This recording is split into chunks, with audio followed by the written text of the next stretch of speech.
Scholarship इयत्ता 5वीचा मराठीचे जे आपण 25 प्रश्न पाहिलो तर त्यातीलच हा पेपर आहे विद्यार्थ्यांनो, गणिताचा पेपर. आता आपण टप्प्याटप्प्याने सोडणार. पहा, गणितामध्ये तुम्हाला 50 प्रश्न असतात 100 गुणासाठी आणि वेळ फक्त तुम्हाला 1च तास राहिलेला असणार आहे, कारण अर्धा तास तर आपण मराठीला सोड दिलेला आहे. 1 तासामध्ये तुम्हाला 50 प्रश्न सोडवायचे आहेत विद्यार्थ्यांनो.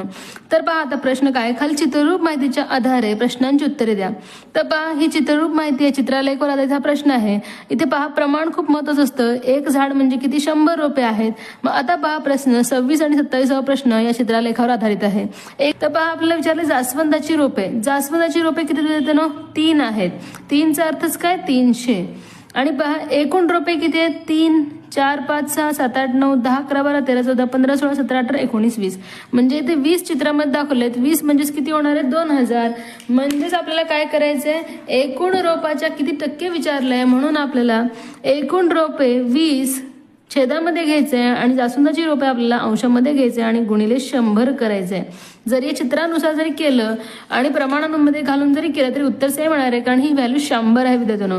मग आता पहा 20/5 100 होणार आणि 3/5 15, म्हणजेच 15% रोपे ही जास्वंदाची आहेत.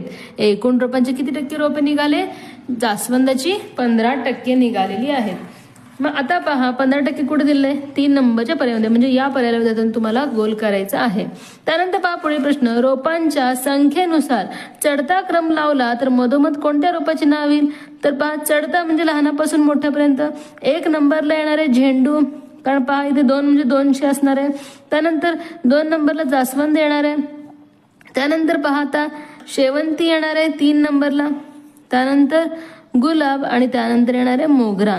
मग पहा 3ऱ्या स्थानावर कोणतं रोप आहे, शेवंती, आणि तेच असणारे मधोमध. पहा शेवंती कुठे दिले, 4 नंबरच्या पर्यायामध्ये, म्हणजे हे आहे या प्रश्नाचं योग्य उत्तर. अशा पद्धतीने या प्रश्नाचं उत्तर तुम्हाला काढायचं चित्रलेखाच्या आधारे.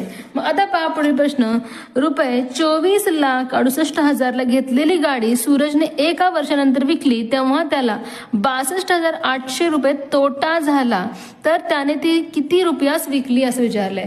मग तर या प्रश्नामध्ये आपल्याला काय काढायचंय, विकली म्हणजे विक्री किंमत काढायचंय. विक्री किंमत कधी निघणार आहे आपल्याला, खरेदी किंमत मधून तोटा वजा केल्यानंतर. कारण तोटा कधी येतो, ज्यावेळेस खरेदी किंमत जास्त आणि विक्री किंमत कमी असते त्यावेळेस तोटा होतो.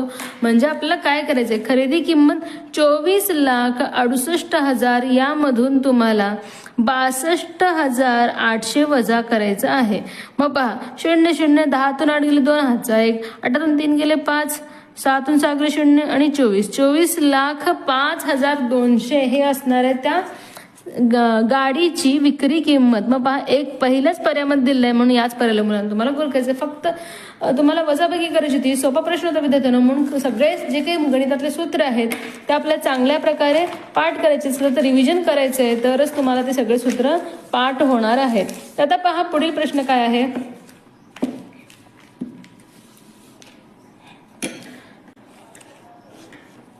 तर आता पहा पुढील प्रश्न, अयोग्य विधान निवडा म्हणलेलं आहे. मग इथे पहा रोमन न्यूमरल्स यावर आधारित हा प्रश्न विद्यार्थ्यांनो. मग अयोग्य विधान आपल्याला निवडायचं आहे, म्हणून आपल्या रोमन जे काही चिन्ह आहेत त्याचे जे काही नियम आहेत ते देखील चांगल्या प्रकारे लक्षात असायला पाहिजे.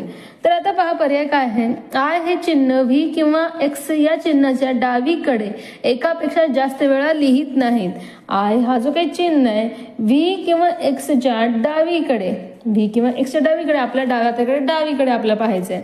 मग पहा 1 पेक्षा जास्त वेळा लिहिता येत नाही, बरोबर आहे हे विधान, हे तर विधान बरोबर आहे, आपल्याला अयोग्य निवडायचंय. भारतीय चलनावरील नोटावर असणारे क्रमांक आंतरराष्ट्रीय संख्या चिन्हामध्ये असतात, तर पहा हे देखील विधान बरोबर आहे.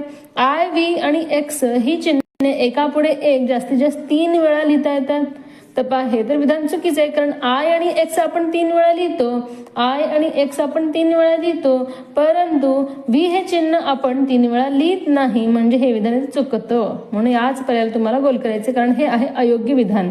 आय हे चिन्ह व्ही किंवा एक्सच्या चिन्हाकडे डावीकडे लिहिले असतात, त्याची किंमत व्ही किंवा एक्सच्या किमतीतून वजा केली जाते. तर पहा डावीकडे लिहिल्यानंतर त्याची वजा केली जाते, कारण आय व्हीचा अर्थ काय 4, आय एक्स म्हणजे 9, 10तून 1 गेलं 9 राहिले, परतून 1 गेले 4. अशा पद्धतीने हे रोमन संख्या तयार केली जाते.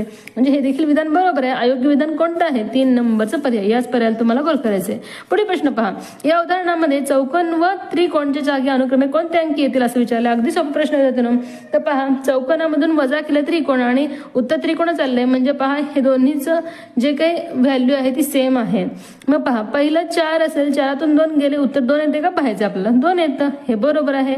6तून 3 गेले 3, हे देखील बरोबर आहे. 8तून 4 गेले 4, हे देखील बरोबर आहे. 4तून 0 गेले 0 येतं का? नाही. कोणत्याही संख्येतून जर आपण 0 वजा केलं तर उत्तर तीच संख्या येते, म्हणजे हे इथे बसत नाही. म्हणजे हे 1 2 3 हे बसतात.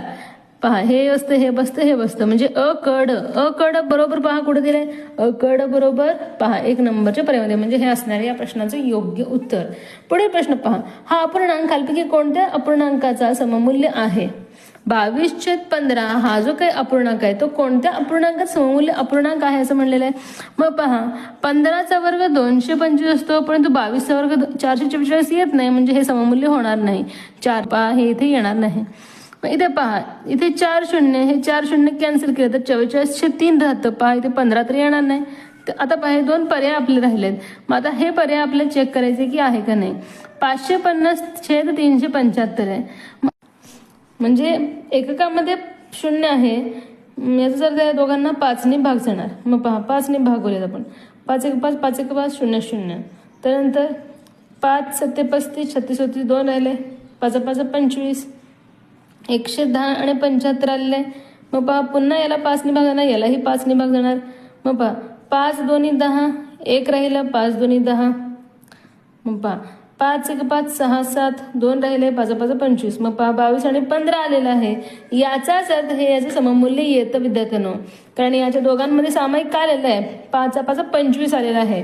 म्हणजे 25ने जर या दोन्ही संख्याला आपण भाग घातलं, 550 आणि 375ला 25ने भाग घातलं तर पहा बरोबर येणार आहे. 25 2 50, किती राहतात? 5 राहतात.